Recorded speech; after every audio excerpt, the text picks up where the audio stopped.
All right, man. Shout out to my buddy TC. This is the original, what's going to be the paint booth, what I primed the other car in. So, originally had the 406 and a couple of other motors in here, and we got it cleaned out. So, it was a 406 sitting there yesterday, and now I have the car inside, and I got the heat running, and I'm able to work on it. It's going to start taking a major turn up progress wise. So got it back in here on jack stands. I also wanted to point out that this concrete that I'm on, it is not level, so don't let that discourage you if you're thinking about pouring concrete yourself and saving money, or if you already if you're working outside, because I've done that too. You can take jack stands and get the car level and be able to work on it and have everything straight.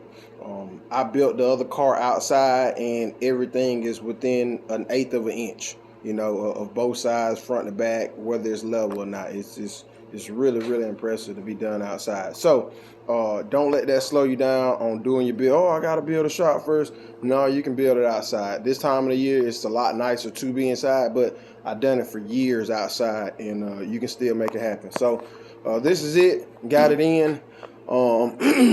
Start looking at my blow through carb setup. So this is pretty much, you can put a motor in whatever.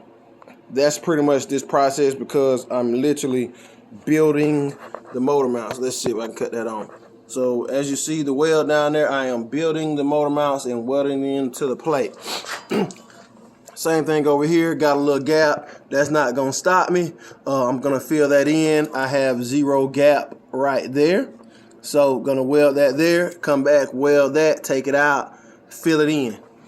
Okay, so this is like putting the motor in absolutely whatever you would want to put it in. So this one here is pretty much welded in place. I got some more welding to do to get it completely welded up, but it might grow a little bit. So I'm jacking the motor up. So I got another level. I actually make sure the car is level first, and then on the motor, I'm gonna get it a little bit out the bubble here, just a wee bit out the bubble, and weld it. That way, when I let off of it with the jack, it should sit perfectly level. So just a little bit out the bubble is what I'm shooting for. So that way, when it sits down, it has it's a really, really hard cushion, but when it sits down on this really, really flush and hard, it should put me back exactly level. If it's not the end of the world, but that's what you want to kind of shoot for. So looking at it, I might be able to use my old drive shaft off my Trans Am. I'm going to see how much yoke is sticking out, because I know that motor was slid back further. But it might have only been like 1/2 of an inch or an inch, so I might have that to spare on the yoke. We shall see. Just to be safe, I'll probably end up building another backup one, just in case I don't like it, or if it tries to slip out, or if I make a mark on it and it's just barely getting by. I'd rather be safe than sorry. So that's what's about to go down. About to weld this mount. After that, I'm going to be working on a transmission mount. I really just jumped under here and welded some stuff in place.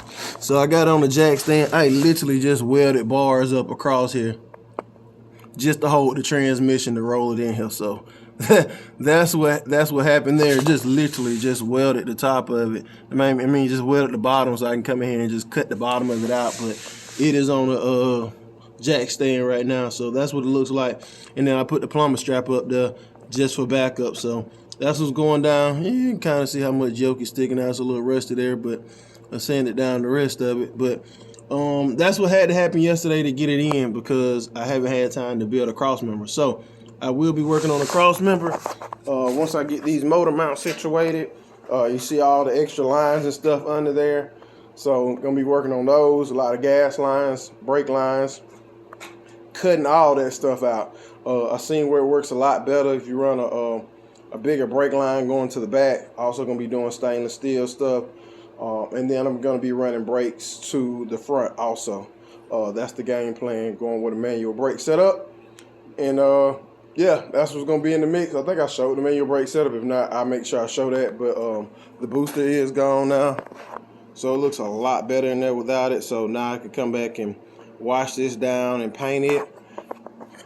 And we're gonna get a much smaller brake setup in there, and that stops a lot better. And I don't need vacuum to make it work, so all plus right there. And I'll keep you posted, man. I'm gonna start making really good progress on this. I have the speed laps on my GoPro. I got to download it off my GoPro from where we were getting it situated, and I literally getting one mount set up and just getting the transmission rigged up to be able to roll it in here. We're talking like a legit probably 3 hours, no lie, a legit 3 hours with, you know, two people like trying to get it done. So it does take time. It is a process. Appreciate you taking the ride with me.